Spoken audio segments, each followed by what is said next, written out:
Welcome to episode 9 of 360 Degrees, Circus Through a Holistic Lens. I'm Stacy Clark. This series offers you insight into the 3 C's, casting, coaching, and career.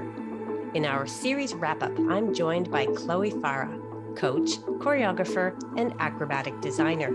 Let's jump in. Hello and welcome to 360 Degrees, Circus Through a Holistic Lens. I'm Stacy Clark, and joining me from Paris, France is Chloé Farah. Chloé is a coach, an acrobatic designer, and a choreographer, and she is a self-described passionate, perfectionist human. So how better suited to be on this conversation, this web series on holistic approaches to casting, coaching, and career. And today we have a bit of a hybrid because Chloé's going to talk to us not only about her career, but quite a lot about coaching and the role that coaching plays. Coaching, as a lot of us know, is not a singular path. It's the role of wearing many hats. So we're going to dive into all of that and more. But first, Chloé gets to introduce herself and tell us a little bit about where she came from and where she's headed. Hello, Stacy. So first of all, I'm from sports. I was doing athleticism and gymnastics for years, and I was a pretty hyperactive kid. So I was touching many sports for years. When I was a teenager, I really kind of specialized myself in rollerblading, which is not something cool now. I think it's over, but I really love rollerblading. And I was doing acrobatic rollerblading, doing half pipe and jumps and stuff. And I mixed that with the gymnastic, and I broke a couple bones, but that was really my passion at the time. And I discovered circus pretty late during my time at university in Lyon. I was studying biology, and to be able to pay for my study and my rent, I was doing events, mostly in rollerblading. They hire me to jump some car for a promotion, for a new opening, like a restaurant or any kind of event. So I was working for an event company. And I was very often in contact with circus performer, and I was like, oh, wow, it's so cool. That's so interesting. Wow, what are they doing? And I was very passionate about those artists. And so I finished my study, and I didn't really know what I wanted to do. I was always passionate about bodies and how the body works, the human being and the art, then the science. But I was not sure after university what I'm supposed to do. So I decided to take 1 year off. And to give me a year to decide.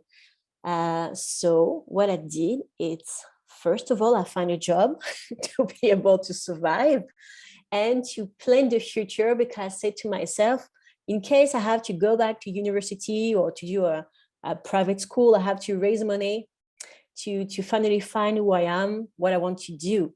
So I take a year off, and during this year off, I work for Club Med, which was funny. So I was one of the head of the skating activity, and I was very close friend with the people who were doing circus too. So I started to do a little bit of flying trapeze, and I was like, oh, it's exciting. And so basically I start circus at Club Med. Then I decided to do the internship training that they proposed there. And I went 1 or 2 seasons, I think, of 4 months working for Club Med. And I was raising money at this time on the side to come back to my life, what I thought at the beginning.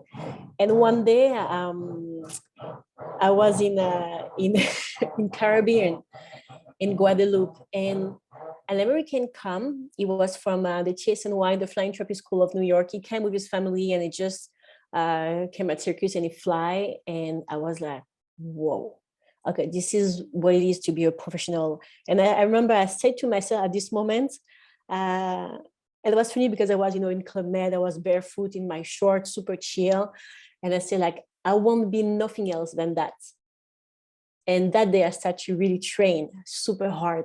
3 months after, I was in USA, and I toured a little bit, and I was training with people I got a very good friend who was in the circus world for years, and she really like taught me how all the feeling we have to give on stage, more than the technical that we have sometimes in sport, because we have that competition. And she really explained me with her training that no, we're doing circus art, not circus competition or something else. So she really the one who sensibilized me a lot about that. So I thanks her a lot for that. And then I arrived in Montreal.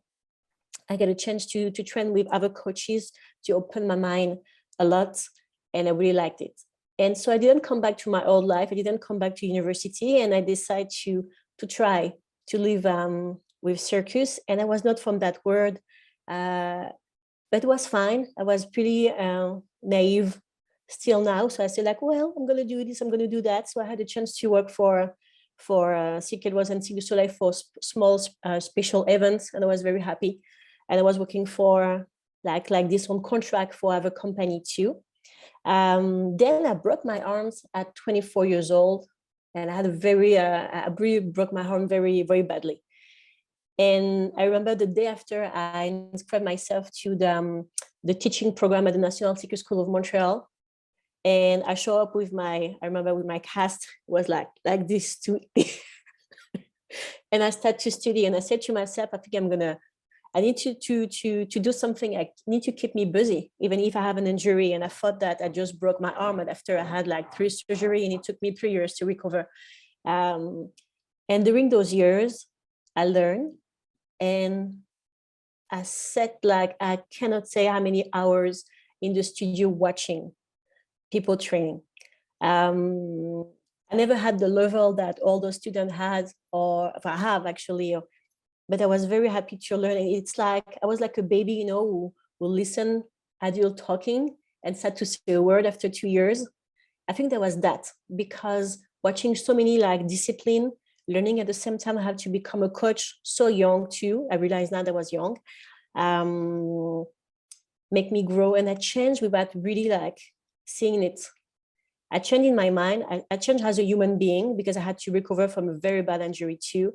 I learned, and I become a coach. This is how I become a coach. And I really I really love coaching. And when after all those 3 years, all those surgery on my arm, I had proposition to perform again. And I said to myself, oh, I have to leave. I have to survive. I need to find something to continue. And I was very scared because I didn't want it to perform anymore. I didn't want it to. I was an aerialist, and I just didn't want it to. That was over for me. I was not scared on stage. I was even better after my injury than before, because I was training like a psycho, because I needed to keep myself busy physically with the rest of my body, and mentally too.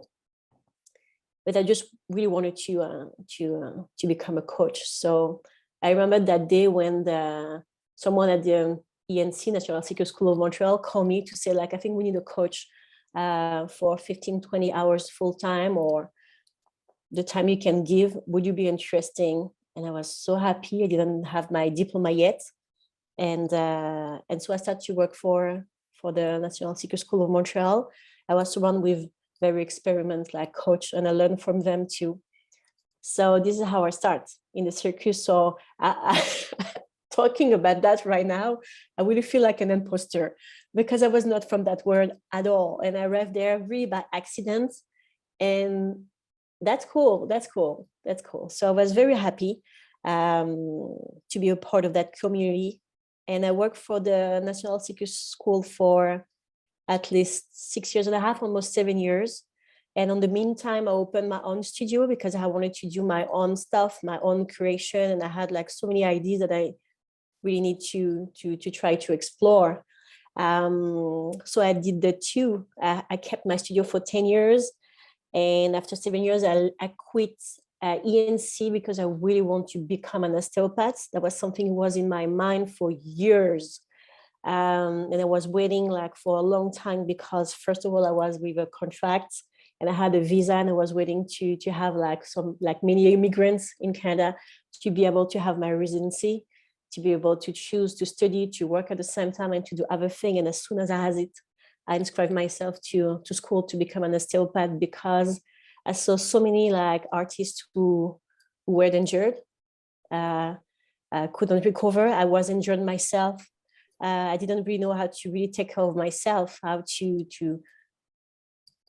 take care of my body. And so when something like that happened, you just realize that your work is very, the job you find is very precarious. This is how we say it. Is it right? Precarious, yeah. Thank you, precarious.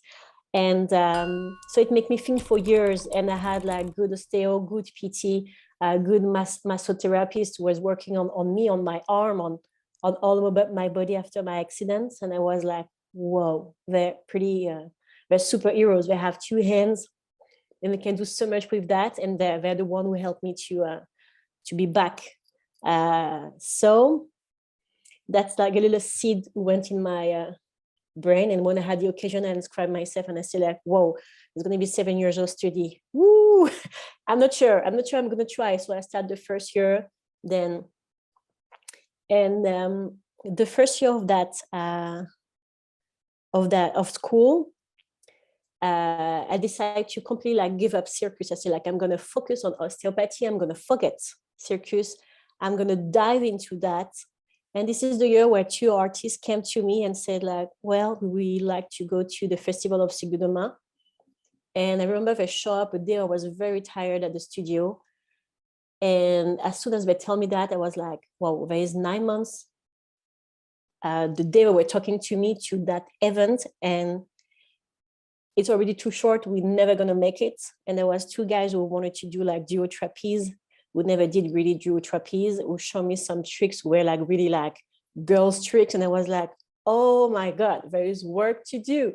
And I accept the challenge. So there was like a challenge year for Circus. There was a challenge year for me as a human, as a student. And that was very good for me. That was a hard year. And that forced me to really like deep into myself, physically, mentally, creatively. And thanks to these two guys, because they really start my career for me. I mean, the way I was, the vision of Circus that I had, actually, if I can talk about vision. And so we had a chance to go at the 34th edition of the Festival of Cirque du Mans. They won the bronze with the act. I'm still extremely proud of them to have done this work in less than a year. And from that, I decided to dive into circus, but in different kind of ways. This is where, like you said, like I put many hats, because you have the coaching side, so the technical side, which is pretty tech, like seriously 2% of my brain, because after years you just like technique is technique, so you just teach technique, but there is no challenge in that. But be able to take a subject, take an idea and transform it into a movement that the people can read, that was way more interesting. So this is how I become very perfectionist about the technique, because the circus community can understand like how what is a very hard tricks. Oh wow, this is hard, look at these tricks. Oh, she's in one end, blah blah blah. But the public like don't make any differences, you know. The public gonna clap because you're gonna do a split. The public is very sensitive to beauty, and so to be able like to show like fluidity, beauty, and to be able to communicate that to the public, you need to have a perfect technique.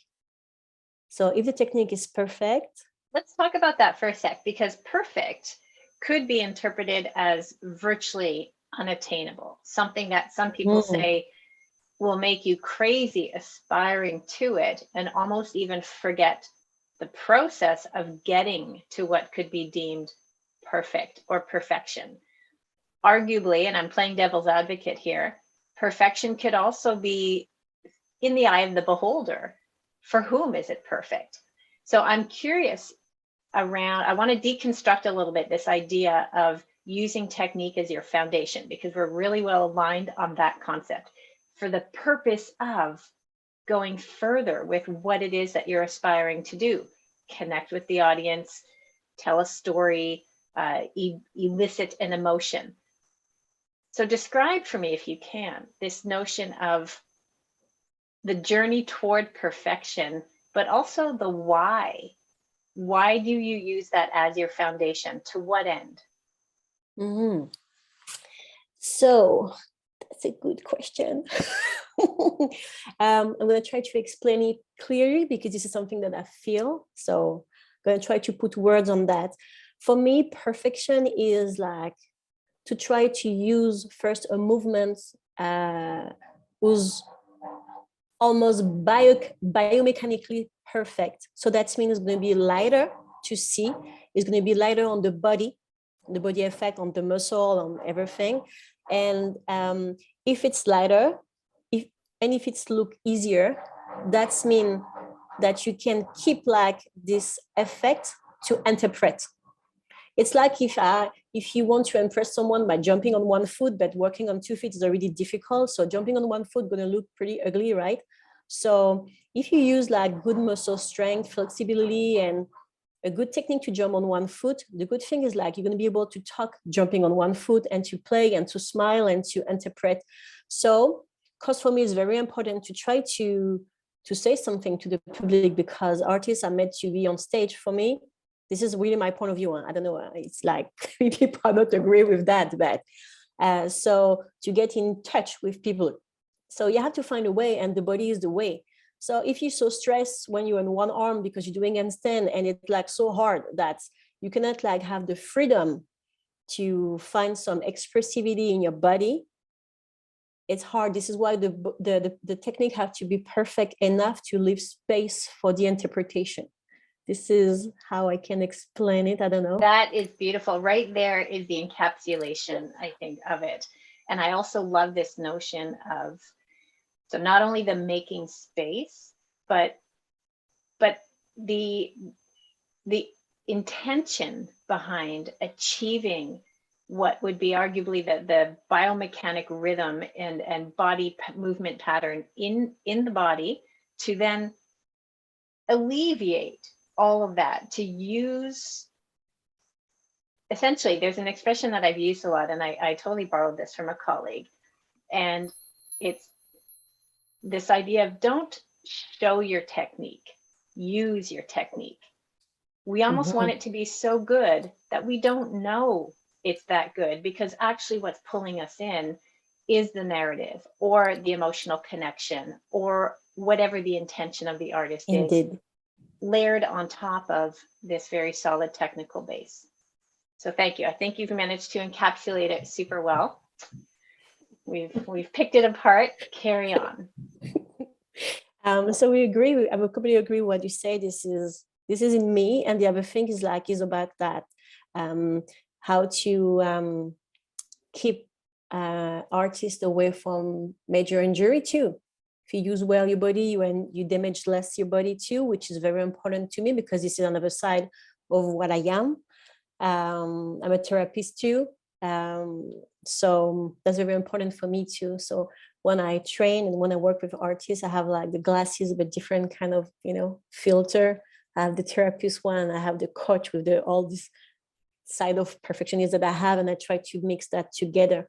It's helped me like to prevent like injury too, which is very important, because sometimes we can really like push an artist, and we forget that this artist, even if he's not gonna do circus, gonna have a life to leave behind. It's not just about those 10 years of performance. So voila.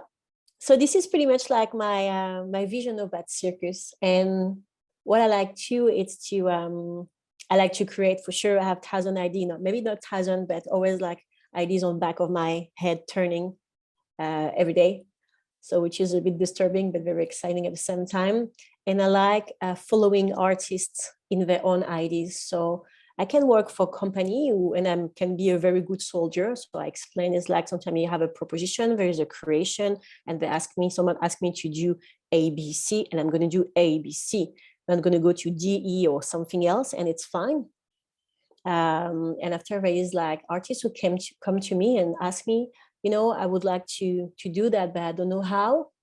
And this is the thing I love to do. So I take them in my car and I enter the GPS like code, and I'm like, well, I'm gonna take maybe the highway or the little road that we're gonna get there. So come, let's go, let's try. And this is something that I really like to do too. And then I create just for fun. So sometimes there's project that I create and I don't know if I'm going to arrive on stage or not, but that's just the process is very interesting. And more you create, more you want to create, and more you can create precisely too, because this is a work, this is a mindset too. So I hope I don't slide too much when talking about.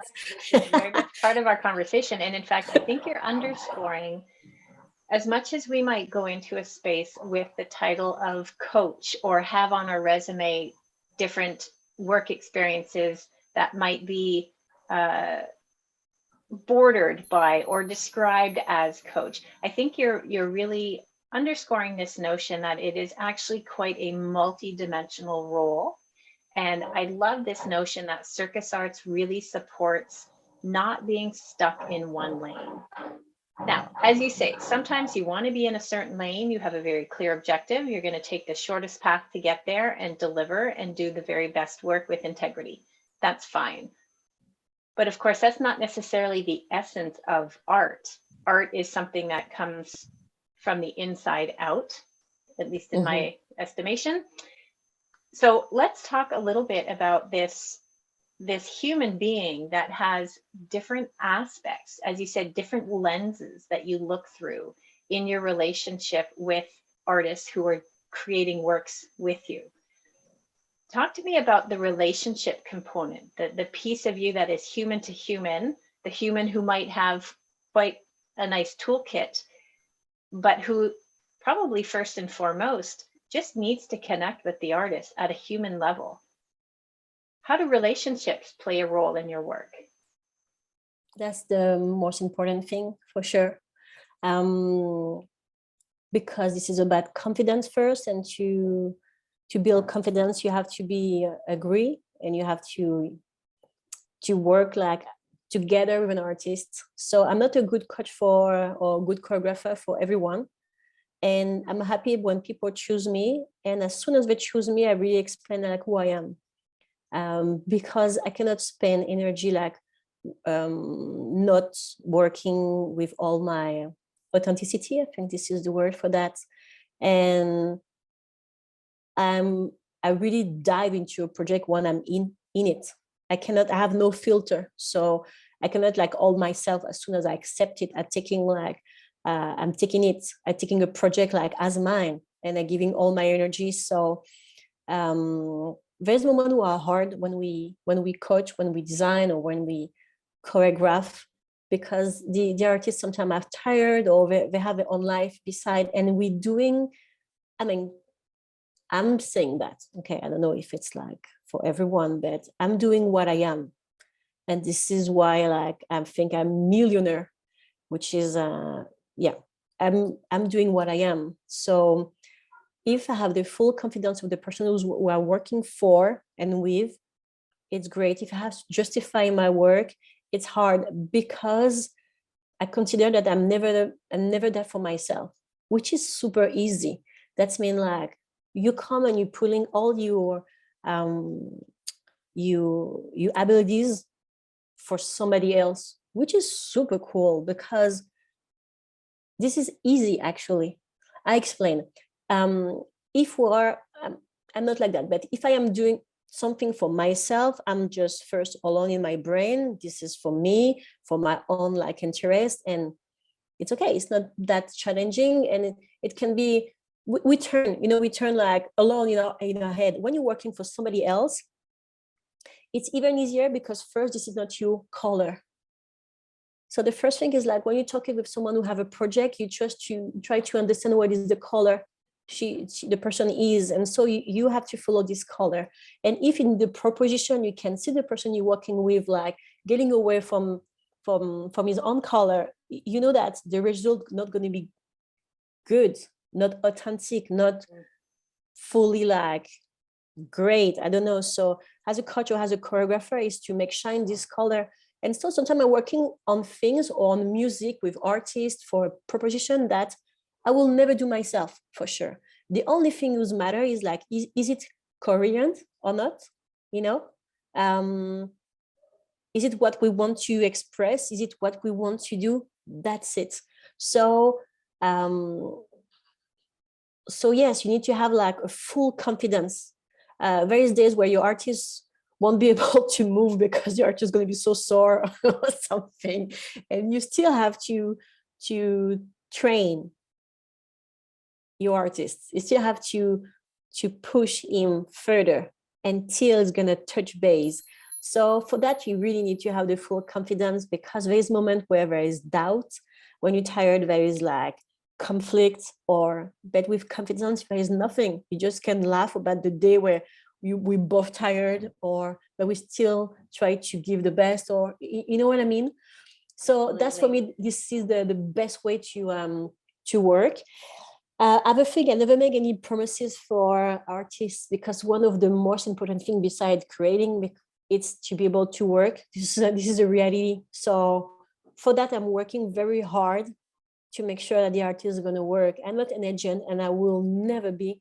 This is not like my strength, but I make sure that the result of an act will be able to be sellable. So the other side of our work as a coach, I think, is to know pretty well the market.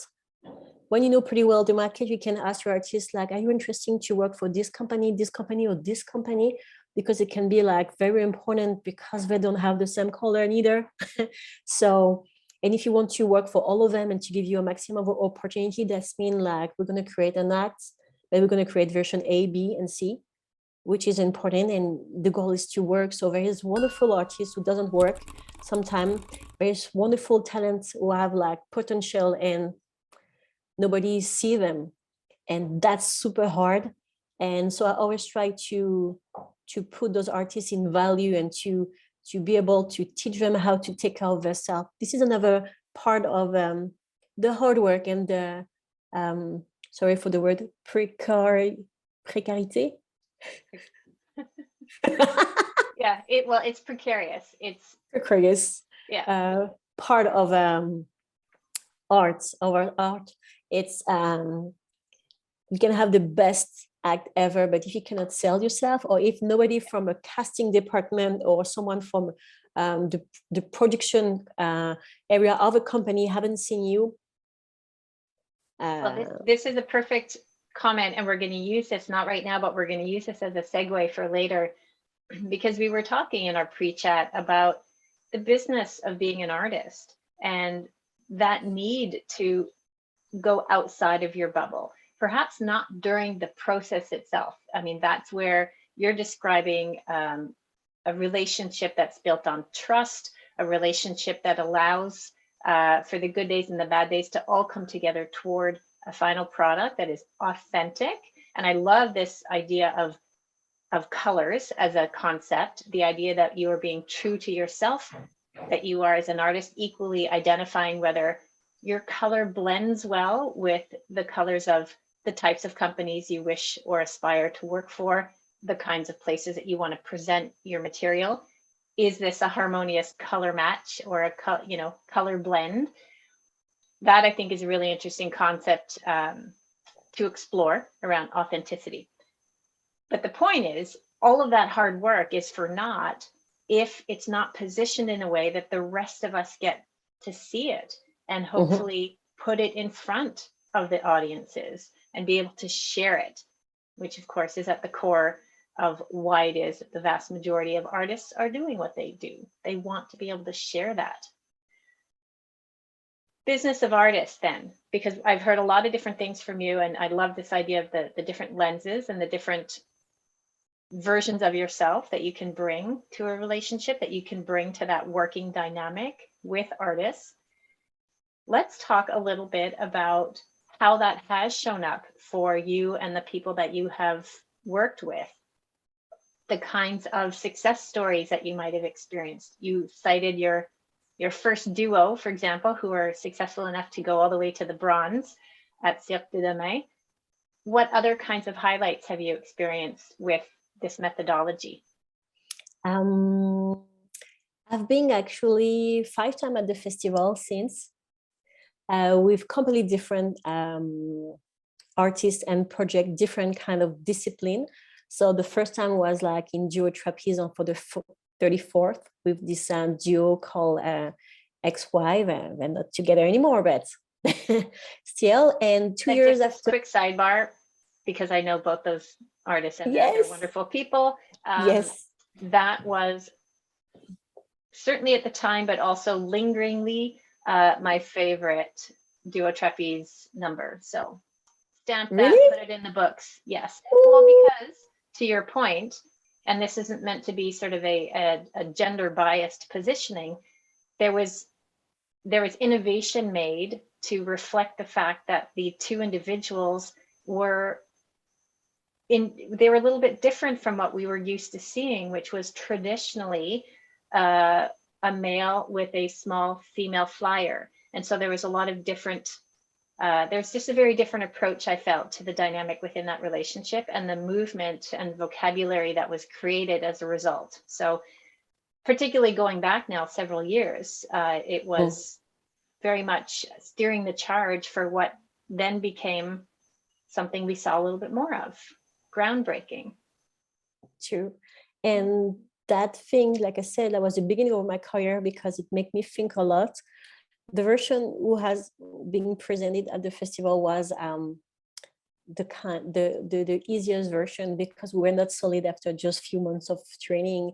And they were so different that they really struggled to find some work. And that made me think a lot too. So we're gonna keep that maybe on the side because I'm gonna maybe talk about the highlight, but it made me think a lot. So like, wow, we can do something different, but sometimes the market is not ready. So we need to find like the good middle.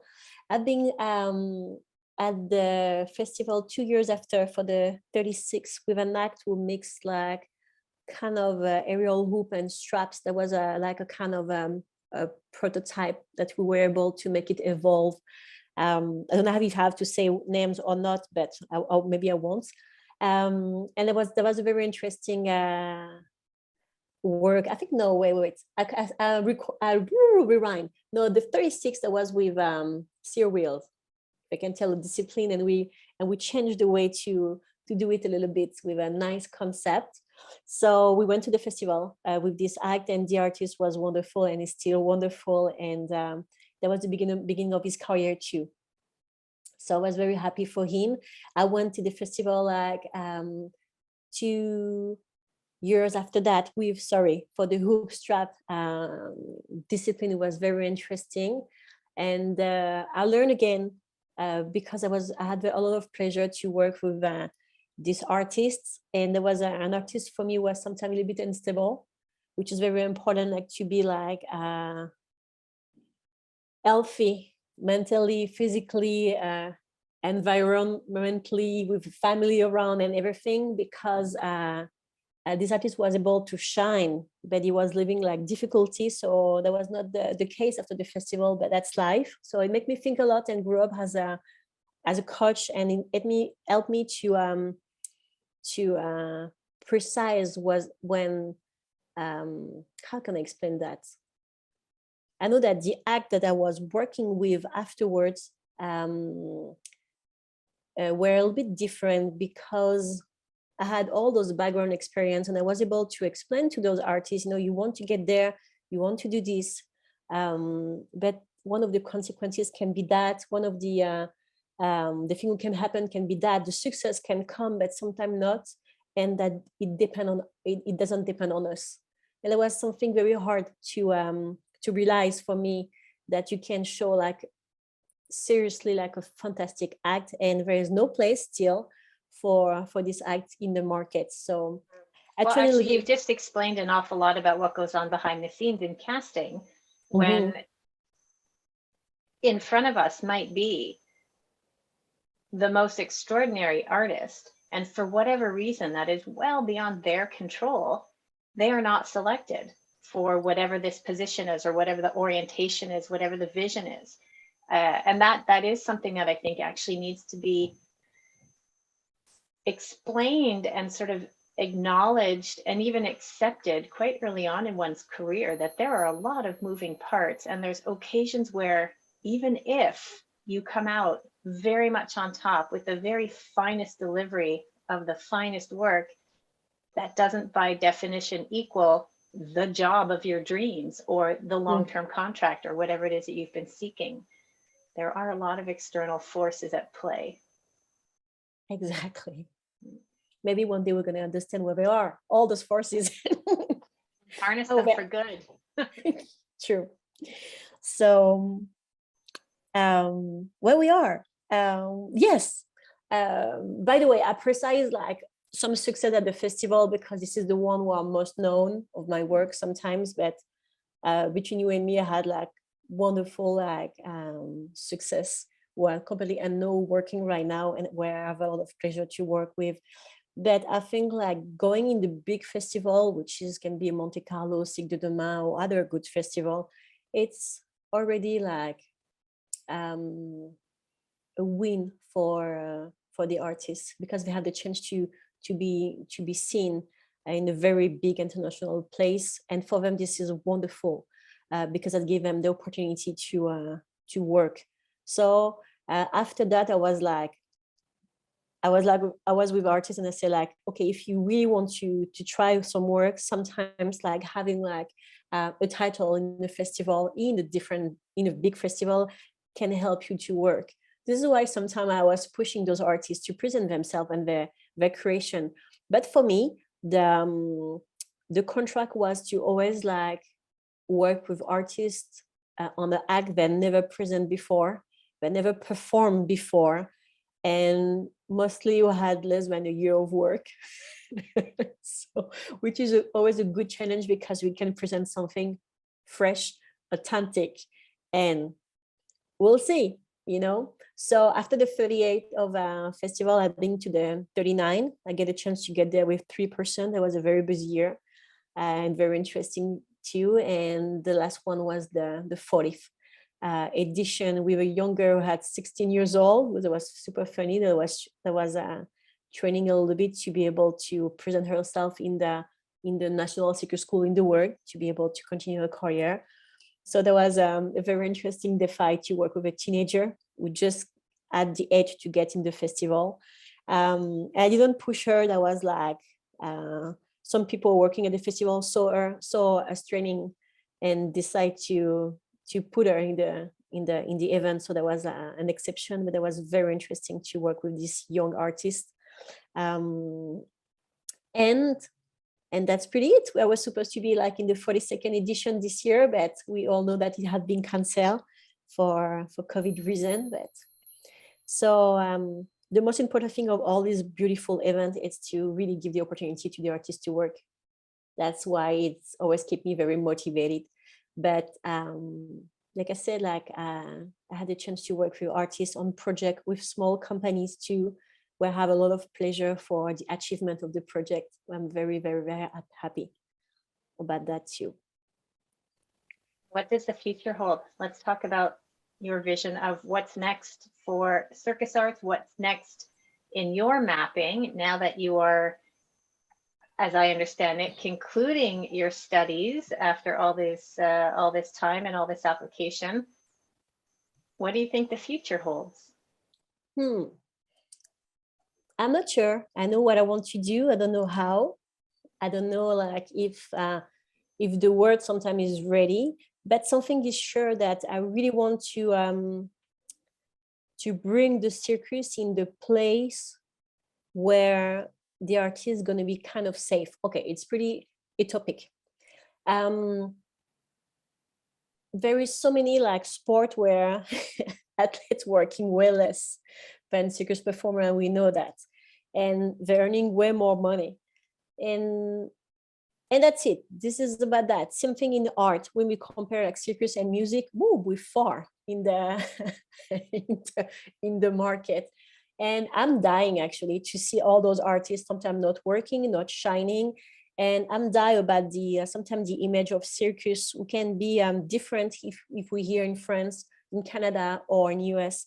And And I'm still surprised about all the people who doesn't really know circus or get stuck to the image of circus like 40, 50 years ago, or the old circus. And all those people doesn't understand that this is a real work, a real life investment. And I see it's all together. And I see so many artists now, after almost 20 years of a career in that world, who finish their career and they have nothing else to do. They have no future. They have to find a new things to learn to be able to survive or to just live. And for me, it's just insane, because you invest so much to become an artist, to stay an artist, and sometimes you finish your career and you're like, first, nobody remember you. Second, you can barely survive sometime. And so I'm just thinking, since the COVID, I think we all thought it up, think a lot. And I say, like, we need to if I can, and like I say, I'm not sure why, I have my own idea. If we can like raise the vision of the circus in the ladder of arts, in the place we are. I see in the place we are, because depending the country, depending the culture, we cannot consider this is the same everywhere. But I think circus artists have to be like more recognized, more seen in a good quality, more. I'm looking for a word since 2 minutes. How can I say that?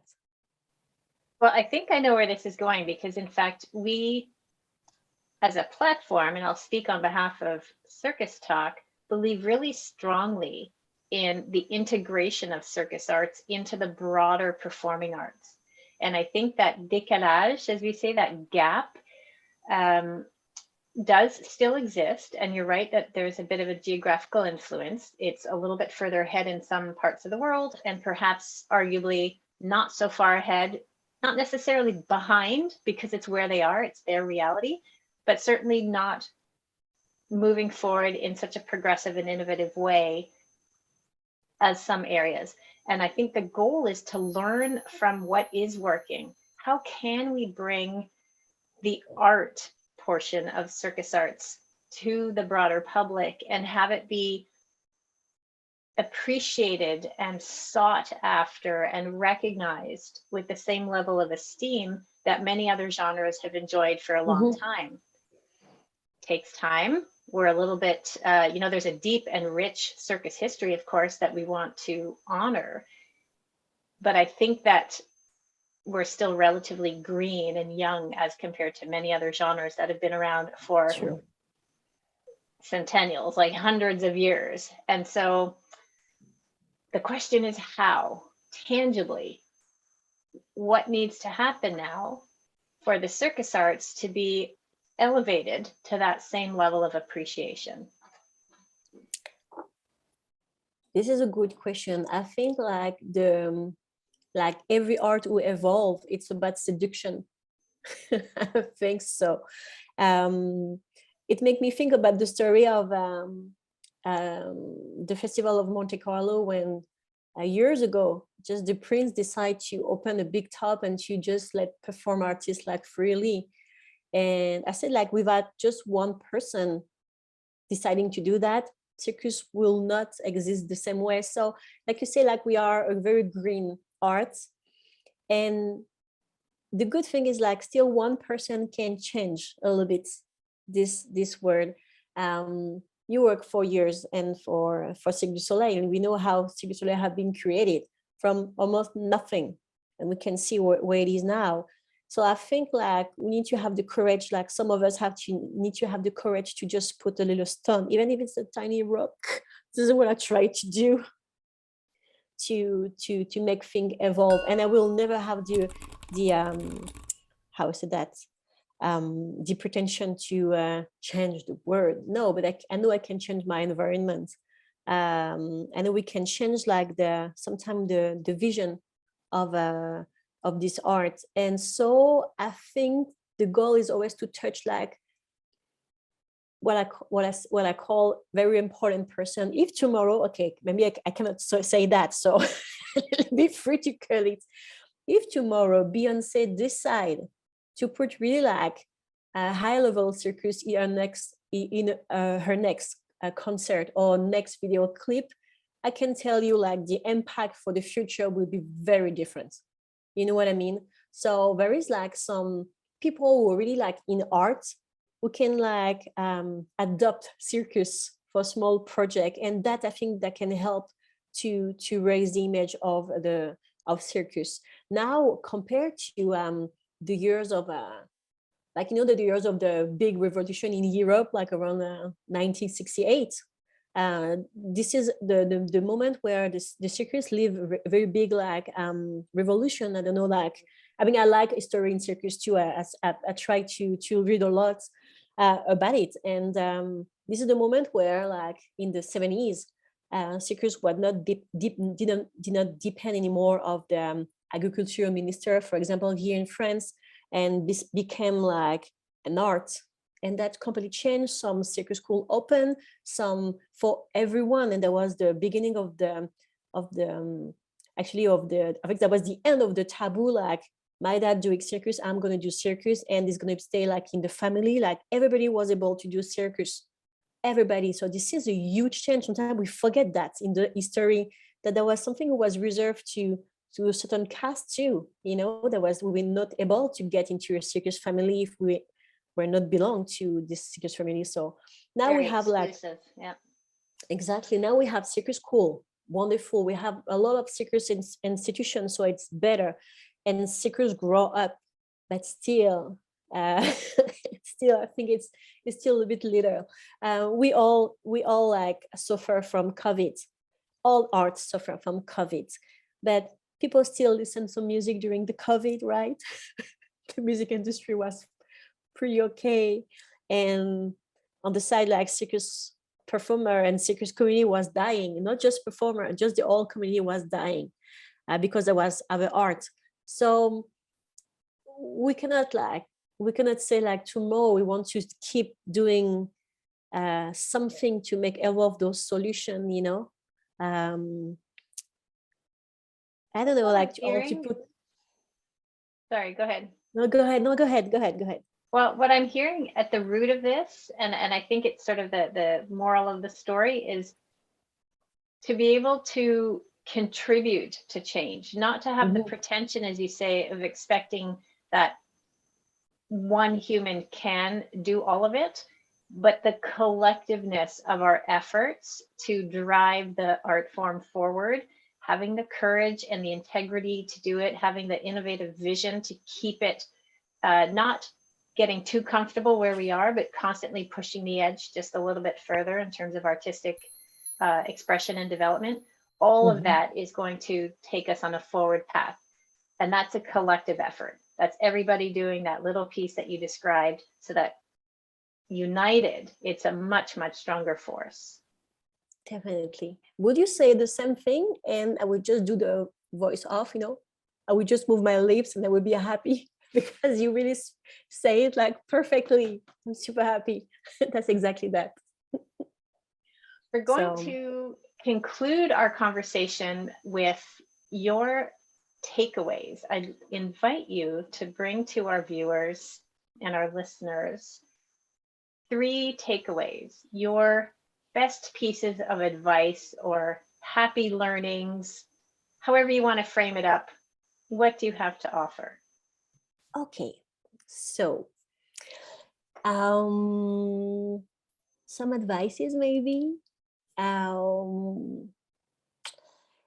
will say staying always curious, and this is true. This is the main of our work for sure. So, because if you are curious, we're gonna develop like new skills. We're gonna learn new pathway of thinking. We're gonna learn new culture, and that's gonna be very interesting. So we can melt all that after in creation, and we can be more rich. It's like about color. Yeah, it's better to draw with many color than just to 1 or 2. We can mix color and nuances. So that's very important, to be curious. We have to be curious of things that we don't like too. And that's very interesting because that makes us stronger and the thing we like too. But that's very interesting too, because when we present something, an act, a creation, a show, there's people who don't like it. And it's very interesting to go through the path to understand why they didn't like it. And that's still a very good knowledge. So I'm very curious, and sometimes I'm going to see some stuff that I really don't like already, music that I will never listen to it, but it's still rich, I think. So let's stay curious because it's cool. If I can bring you a suggestion, I will say working for others. I think I said that earlier. I think working for others is where creating for others is way more interesting than creating for ourselves. And this is what I say sometimes to artists. I say like, artists came to me, say like, oh, I want to do this because I feel that, I feel this. I say like, we are so complex as human beings. We are so complex. Only you can really understand you anyways. But if you want to deliver a message to others, you're going to find the real path, the real tool to deliver this message. And that is very interesting. So I will say that to work for others, to keep our imagination like flourish, something like that. Yeah. Because there is no limits that way for me. The last thing will be to know ourselves pretty well. I know we can say that in every kind of work, job, or sphere in our life, but seriously, if we don't know ourselves, how we can like create for others first, how can we be honest on stage, how can we be authentic, how can we deliver a message if the foundation is wrong already. And we're working with human, like I said, like for myself, I'm doing what I am. So working of myself was the most important things to do as a coach, choreographer, or therapist, because there's people like who depend on us. Artists depend on us for the safety when we teach them like some acrobatic tricks. Some producers depend on us to create a good scene to be able to sell the show. When you treat a circus performer, when you're a part of his body, you is depend on you to go back on stage. So you better like wake up in the morning and be sure about what you want to do, why you want to do it, know it well, because you're going to know your limits. That's going to fix your ego. That's going to balance your ego too, to be able to say like, well, that I can help you with that. I don't know how to. That way you're not going to put your artist in danger or something. You're going to look for advices. You're going to go see someone who's better than you doing this to be able to continue to help the people you're working for. And so that's very important to know ourselves, for our limit, for our quality too. And we have to be, like I said, like we need to have a good ego. To know, it's important to know like, and to be able to say like, I'm good in that, I'm good in this, I'm good in this, and without no shame. And it's okay, as it's as good to say like, I'm bad in that and I can be better in that, and it's fine, because it's good to have change, to evolve, right? So working on ourselves. Love it. Yes, I support that fully. And it really goes to that concept of creating from the inside out. And you need to know what's inside. You need to look at that and challenge that and understand that and allow it to be constantly evolving. That's how we become better human beings. Definitely. Chloé, Farah, thank you so much for being part of this. Folks, this is 360 Degrees Circus Through a Holistic Lens, and I'm just delighted to have had this conversation with you, Chloé. Thank you. Thank you, Stacy. My sincere thanks for tuning in to 360 Degrees.